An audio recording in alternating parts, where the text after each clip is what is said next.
Les terroristes qui endeuillent la Côte d'Ivoire ont tenté de prendre le contrôle de la centrale thermique d'Azito. Une tentative avortée grâce à la prompte intervention des forces de défense et de sécurité de Côte d'Ivoire.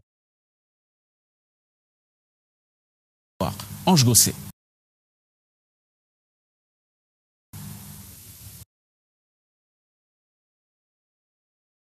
Une autre attaque terroriste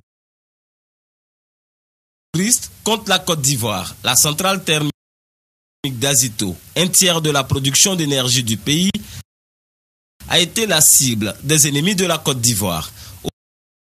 Autour de 4h55, dans la nuit du vendredi au samedi, des terroristes, à partir de cette broussaille, ont tenté de prendre ce site stratégique, mais ils ont été repoussés par la gendarmerie nationale.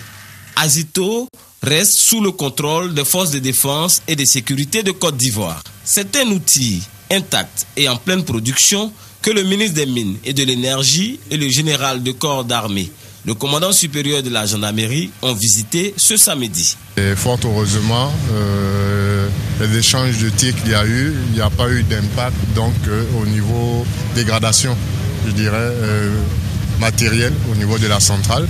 Donc l'outil de production est vraiment idem. Voilà, donc il n'y a pas de préoccupation à avoir à ce niveau-là. La destruction de cet appareil aurait des conséquences incalculables sur la vie de la nation, a mis en garde le ministre Komwe Kwadwo-Augustin. Au-delà de l'outil de production que nous allions perdre et de son impact sur l'économie nationale, il est à craindre une grande explosion ici qui pourrait emporter toute la ville d'Abidjan. Même si nous sommes en guerre, la guerre a ses règles. Il y a des cibles auxquelles nous ne touchons pas. Azito n'est pas pour un camp. Pas plus que Cyprel n'est pour un camp. C'est pour toute la Côte d'Ivoire.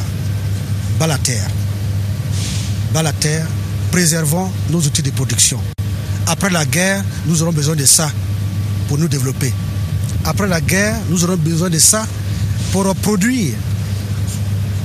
Donc, il n'est pas question de toucher à ces outils-là.